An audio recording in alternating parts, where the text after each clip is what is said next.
Hello दोस्तों, इस video में हम देखेंगे सोशल मीडिया पर क्या चल रहा है।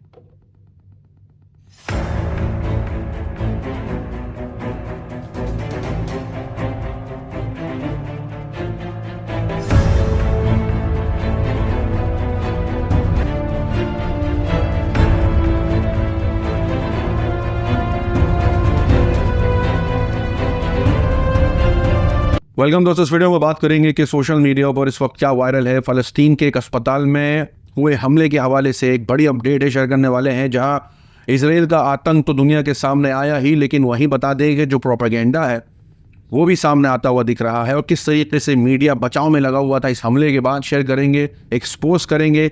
साथ ही साथ इस वक्त सोशल मीडिया पर Israel is a terrorist state hashtag trend कर रहा है। इसराइल के प्रोडक्ट्स या वो कंपनियां जो इसराइल को खुले तौर पर डायरेक्टली या इनडायरेक्टली सपोर्ट करती हैं, उनका बाइकआउट चल रहा है। और जिस तरीके से इसराइल जो है वो बचाव में आया हुआ है, शेयर करेंगे कि अलग अलग मुल्कों ने जो है वो इस हमले को लेकर के जो फ़लस्तीन के अस्पताल में हुआ है क्या कहा है। छोटी बड़ी सारी अपडेट होने वाली है इस वीडियो में, लेकिन आगे बढ़ने से पहले हमारे चैनल को सब्सक्राइब करिए और वीडियो पसंद आए तो लाइक शेयर कमेंट करना ना भूला करें। आपको बता दें, कल एक बड़ी अपडेट निकल के आई, जहां फ़लस्तीन के एक अस्पताल में जो है वो एयर स्ट्राइक होता है और हमले के बाद जो है कई लोगों की जानें चली जाती है, सिविलियंस उसमें शामिल थे। लेकिन वहीं इसराइल की तरफ से ये बताया जाता है कि उनका कोई भी इन्वॉल्वमेंट नहीं है, यानी इसराइल ने ये हमला नहीं किया है। लेकिन अगर मीडिया रिपोर्ट्स की माने तो अल जजीरा की रिपोर्ट के मुताबिक IDF यानी इसराइल डिफेंस फोर्स के स्पोक पर्सन ने वार्निंग जारी करी थी। जी हाँ, रिपोर्ट के मुताबिक बताया जा रहा है कि जो स्पोक पर्सन थे इसराइल डिफेंस फोर्स के,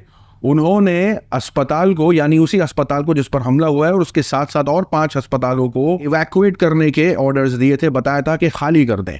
यहाँ तक कि फ़लस्तीन के जो एम्बेसडर हैं जापान में, उन्होंने साफ तौर से ये कहा है कि हमले से 1 घंटे पहले जो है वो इजरायली मिलिट्री की तरफ से वार्निंग जारी की गई थी। इसका मतलब साफ है कि जो ये बयान आ रहे हैं उसके तहत इसराइल पहले से ही वार्निंग देता जा रहा था अस्पतालों को उड़ाने से पहले। लेकिन जब ये हमले हुए तो उसके बाद खुद ऐसे ट्वीट्स भी आए हैं सामने, जिससे साबित होता है कि इसके पीछे इजराइल था। यहाँ बताया जाने लगा हमले के बाद जो डिजिटल स्पोक पर्सन है इसराइल के, उनकी तरफ से ये बताया जाने लगा कि इजरायली एयरफोर्स जो है वो हमास के टेररिस्ट बेस जो कि अस्पताल में है उस पर उन्होंने हमला किया। पहले तो ये सब कुछ खुले तौर पर किया जा रहा था, लेकिन उसके बाद जो है जब पता चला इतनी सारी जो मौतें हो गई उसके अंदर, जो सिविलियंस थे, बच्चे हैं, महिलाएं हैं, उनकी जो मौतें हो गई, जो डॉक्टर्स इलाज कर रहे थे इसके अंदर उनकी जानें चली गई इस हमले के अंदर, तो नैरेटिव बदलने की कोशिश की जाने लगी।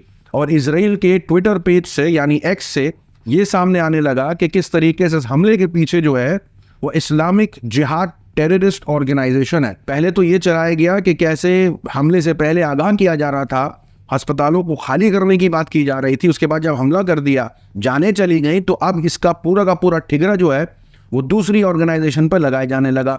एक तरफ तो हमास पर ही लगाया जा रहा था कि वो फायर कर रहे थे और उनका बैकफायर हो गया, यानी वो हम पर हमला कर रहे थे और उन्हीं पर हमला हो गया, जिसकी वजह से अस्पताल में कई लोगों की जानें चली गई। लेकिन जिस पर आरोप लगा रही है इसराइल कि इस्लामिक जिहाद जो ऑर्गेनाइजेशन है उनकी तरफ से हमला किया गया है, उनकी तरफ से भी बयान आ गया है। रिपोर्ट के मुताबिक इस्लामिक जिहाद डिनाइस रिस्पॉन्सिबिलिटी, यानी उन्होंने इस स्ट्राइक की रिस्पॉन्सिबिलिटी से इनकार किया है। उन्होंने कहा है कि हमारी तरफ से नहीं हुआ है। इसराइल फैब्रिकेटिंग, यानी ये जो एलिगेशंस लगा रहा है, ये झूठ मूठ के एलिगेशंस लगा रहा है। वहीं दूसरी तरफ नैरेटिव बदला हुआ दिखा, जहां पर पहले तो ये कहा जाने लगा कि इजरायली फोर्स ने किया है, उसके बाद कहा जाने लगा इस्लामिक जिहादियों ने इस काम को किया है। और मीडिया की रिपोर्टों में भी बदलाव आने शुरू हो गए। ये देखिए, न्यूयॉर्क टाइम्स ने सबसे पहले इस बात को छापा था, कहते हुए कि Israeli strike kills hundreds in hospital, यानी इजराइल के हमले की वजह से जो है वो अस्पताल में कई लोगों की जानें चली गई। उसके बाद नैरेटिव बदला, कहा जाने लगा कि 500 से ज़्यादा मौतें हो चुकी हैं गाजा में अस्पताल में हमले की वजह से, यहाँ इसराइल का नाम हटा दिया गया है। तो मीडिया की रिपोर्टों में भी बदलाव आना शुरू हो गया। यहाँ तक के जो सोशल मीडिया के इन्फ्लुएंसर्स हैं, सोशल मीडिया यूजर्स हैं, उनकी तरफ से ये कहा जाने लगा कि वो एक यूज़र है, नाम है फरीदा खान, उनकी तरफ से ये कहा जाने लगा कि मैं अल जजीरा की पत्रकार हूँ और मैंने खुद अपनी आंखों से देखा है कि हमास हमले कर रहा था अस्पताल पर। यहाँ पर अल जजीरा की जो PR पेज है उसकी तरफ से कहा जाने लगा ये जो फरीदा खान है इसका अल जजीरा से कोई लेना देना नहीं है। यानी अपने आप को पत्रकार भी बताया जा रहा था। बाद में अल जजीरा ने इसका खंडन किया कि ऐसा कोई पत्रकार हमारे लिए काम करता ही नहीं है, तो इनके व्यूज़ और इनके जो पॉइंट ऑफ व्यूज़ है इनको देख करके समझा जाए, हमारा कोई ताल्लुक नहीं है। और इसके बाद जिस तरीके से सोशल मीडिया पर जो है इसराइल के खिलाफ बयान शुरू हो जाते हैं, आपकी स्क्रीन पर यूजर्स का कहना है कि Israel is a terrorist state, यानी सिविलियंस को जिस तरीके से मौत के घाट उतार दिया है उसको लेकर के लोग भारी जो है वो गुस्से में दिख रहे हैं सोशल मीडिया पर। यहाँ कहा जाने लगा कि अभी तक की कहानी इस हमले की ऐसी है कि पहले तो इसराइल ने बताया कि ये हमला हमने नहीं किया है, फिर बताया कि हमने तो आगाह कर दिया था कि अस्पताल खाली कर दो, फिर बताया कि ये हमास का मिसफायर था, हम पर कर रहा था, उसी पर हो गया, फिर कहा जाने लगा कि इस्लामिक जिहादियों ने इस काम को किया है। अब हमास हमला कर रहा था इसराइल पर, उसके खुद के ऊपर हो गया। इस वाली जो स्ट्रैटेजी है या यूँ कह लीजिए जिस तरीके से इस बात को चलाया जा रहा है, इसको लेकर के भारी प्रचार हो रहा है। पत्रकार का ये कहना है कि अगर हमास के रॉकेट्स में इतना दम है कि वो अगर आप पर हमला कर रहा था और उसी पर बैकफायर कर गया, तो आप सोच के देखिए, ये कुछ तस्वीरें शेयर की जा रही हैं बताते हुए कि अगर हमास के रॉकेट्स में इतना दम था तो 7 अक्टूबर को जब हमले हो रहे थे तब हमास ने ऐसे रॉकेट्स का इस्तेमाल क्यों नहीं किया जिससे भारी नुकसान हो सकता था। उन्होंने फोटो शेयर किए कि हमास के रॉकेट से ये नुकसानात होते हैं, यानी जो वो फोटो शेयर करते हैं उसके अंदर बिल्डिंग का एक कोना ही टूटा है उस रॉकेट की वजह से। लेकिन इसराइल कई ऐसी वीडियो शेयर कर चुका है जहां रॉकेट से खड़ी खड़ी मजबूत से मजबूत बिल्डिंगें ढाती दिखी हैं, लेकिन यहाँ इसराइल कह रहा है कि हमास के रॉकेट की वजह से हुआ है, जबकि इतने ताकतवर रॉकेट इसराइल के पास से पाए जाते हैं। और कई वीडियोस जो है वो खुद भी इसराइल शेयर करता हुआ दिखा कई बार, यहाँ तक कि इसराइल के पत्रकार ने भी इस बात को एक्सपोज कर दिया है, कहते हुए कि फ़लस्तीन के रॉकेट में इतना दम नहीं है कि इतना बड़ा नुकसान कर जाए। यानी ये रिपोर्ट आपकी स्क्रीन पर, इसके अंदर साफ तौर से जो इजरायली पत्रकार है वो इस बात को कह रहा है और साथ ही साथ ये भी कह रहा है कि इसराइल के पास ऐसा कोई सबूत नहीं है जिससे वो ये साबित कर सके कि ये हमला हमास की तरफ से किया जा रहा था। अब पूरी तरीके से इसराइल जो है वो शिकंजे में आ गया, दुनिया के सामने उसका चेहरा आ गया कि कैसे वो सिविलियंस को मौत के घाट उतार रहा है, बचाव के नाम पर यानी सेल्फ डिफेंस के नाम पर वो सिविलियंस को मार रहा है, फ़लस्तीनियों को मार रहा है, बच्चे, औरतें, बुजुर्ग, इनको मार रहा है इस हमले के अंदर। अब इस बड़े हमले के बाद जो है वो दुनिया भर से आवाज़ उठाई जाने लगती है।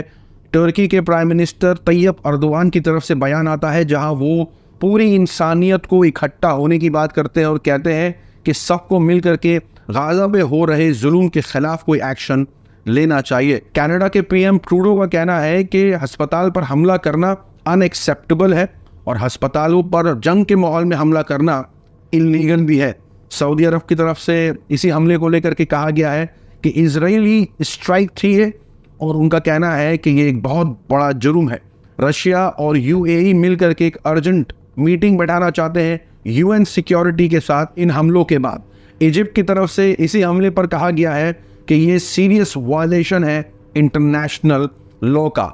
लेकिन ये सारे बयानों के बाद सोशल मीडिया पर इजरायली प्रोडक्ट्स का बाइकआउट शुरू हो जाता है। आपकी स्क्रीन पर कुछ वीडियोस हैं, इनमें से कई कंपनियां हैं जो खुले तौर पर इजराइल का सपोर्ट करती हैं, कुछ खोल करके नहीं करती हैं। लेकिन यहाँ पर जिन प्रोडक्ट्स को यहाँ लिस्ट किया गया है वो सारे इजराइल के तो नहीं है, लेकिन ये कंपनियां ज़रूर इजराइल को सपोर्ट करती हैं। इनमें से कई बड़ी कंपनियां हैं जो सोशल मीडिया पर लोग काफ़ी नाराज़ हैं इस हमले के बाद और इजराइल का बहिष्कार करते हुए दिखाई दे रहा है। साथ ही साथ भारत के अंदर इसी मुद्दे को लेकर के सुधीर चौधरी का विश्लेषण काफ़ी वायरल होता है और इसको लेकर के सोशल मीडिया पर लोग काफ़ी नाराज़ भी होते हैं। सुधीर चौधरी का कहना था कि यहूदियों का सिर्फ एक देश है इजराइल, लेकिन मुसलमानों के 57 देश हैं।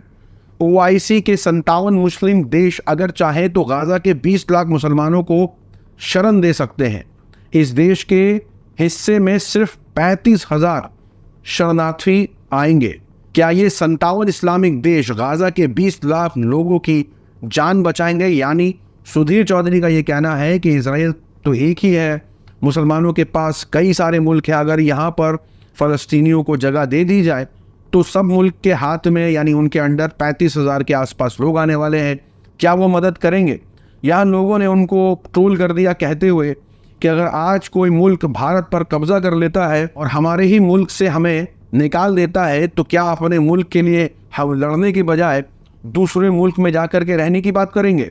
यहाँ एक यूज़र का कहना है कि गज़ब का न्याय है, मतलब कुछ लोग किसी की ज़मीन छीन ले और उस पर कब्जा कर ले, लेकिन दूसरा व्यक्ति कुछ बोले ना, अपनी जात बिरादरी के लोगों से जाकर के रहने की बात करने लग जाए।